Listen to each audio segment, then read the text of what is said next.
বন্ধুরা, ইচ্ছে হলো তাইতে তোমাদের সকলকে স্বাগত জানাই। আজ আমি তোমাদের হোলি স্পেশাল কেশর বাদাম মিল্ক করে দেখাবো। তা চলো কিভাবে করি দেখি। আমি প্রথমে ঠান্ডা দুধ নিয়ে নিয়েছি 1 প্যাকেট। তাতে আমি চিনি দিয়ে দিচ্ছি 3 চামচ মতো। এই চিনিটা যে যার ইচ্ছে অনুসারে বাড়িয়ে কমিয়ে নিতেই পারো। আর দিচ্ছি আমি 3 চামচ কাস্টার্ড পাউডার দিয়ে দিচ্ছি। এবার ভালো করে এটা মিশিয়ে নেব। আর দুধটা কিন্তু না জাল দেওয়ার আগে নিতে হবে, অর্থাৎ কাঁচা দুধ যেটা আমরা বলছি।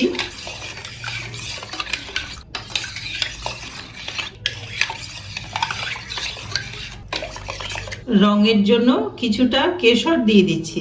দুধের প্যাকেটটা আমি ফ্রিজে রেখেছিলাম, সেই জন্য একটু বরফ আছে, কোনো ব্যাপার না। তোমাদেরও যে ফ্রিজেই রাখতে হবে তার কোনো মানে নেই।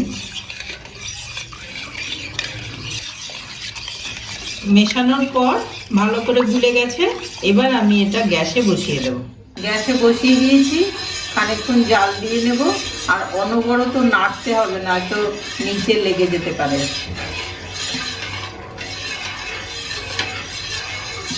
জাল দেওয়া হয়ে গেছে, এই যে অতিরিক্ত ঘন হয়ে গেছে, থিকনেস হয়ে গেছে অতিরিক্ত। এবার আমি অফ করে দেবো।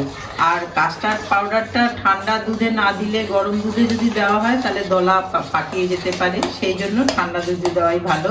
নামানোর পর ঠান্ডা করে ফ্রিজে ঢুকিয়ে রাখবো বেশ কয়েক ঘন্টা। আমি এলাচ মিক্সিতে গুঁড়িয়ে নিয়েছি খোসা সমেত, এই 7-8টা মতন। আর আমি কিছু ড্রাই ফ্রুটস নিয়েছি, আমন্ড নিয়েছি, কাজু নিয়েছি, পেস্তা নিয়েছি, আর আখরোট নিয়েছি, আর শুকনো গোলাপের পাপড়ি নিয়েছি। এই সমস্ত কিছু আমি মিক্সিতে শুকনো গুঁড়িয়ে নেব।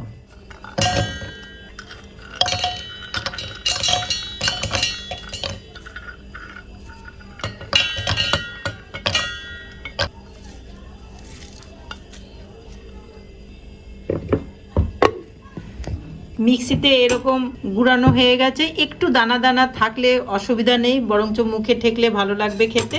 আর আমি যেই মিশ্রণটা তৈরি করে রেখেছিলাম দুধের কাস্টার্ড পাউডার দিয়ে, সেটা ঢেলে রাখছি। এটা ঠান্ডা একদম ফ্রিজ থেকে বার করে এটা এর সাথে ঢেলে আবার একটু গুঁড়িয়ে নেব। এলাচ গুঁড়োটা দিয়ে দিচ্ছি এর মধ্যে। মিক্সিতে ঘোরানো হয়ে গেছে, এবার সার্ভ করে দিচ্ছি।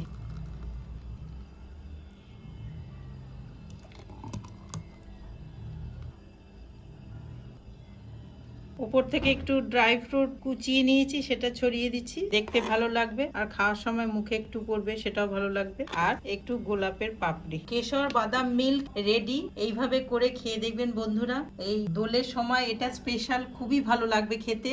আর যারা যারা এটা খাননি খেয়ে দেখবেন, আমার রিকোয়েস্ট রইল, অবশ্যই ভালো লাগবে। গোটা ভিডিওটা আমার সাথে থেকে দেখলেন বলে আপনাদের সকলকে অশেষ ধন্যবাদ জানাই। এইভাবেই সাথে থাকবেন, পাশে থাকবেন। লাইক দিয়ে কমেন্ট দিয়ে জানাবেন কিরকম লাগলো। আর যারা আমার সাথে সাবস্ক্রাইব করা নেই তারা সাবস্ক্রাইব করে নতুন বন্ধু হয়ে সাথে থাকবেন। আগাম দোলের শুভেচ্ছা জানাই। সকলে ভালো করে দোল খেলুন, রঙিন হয়ে মেতে উঠুন। আজকের মতন বাই।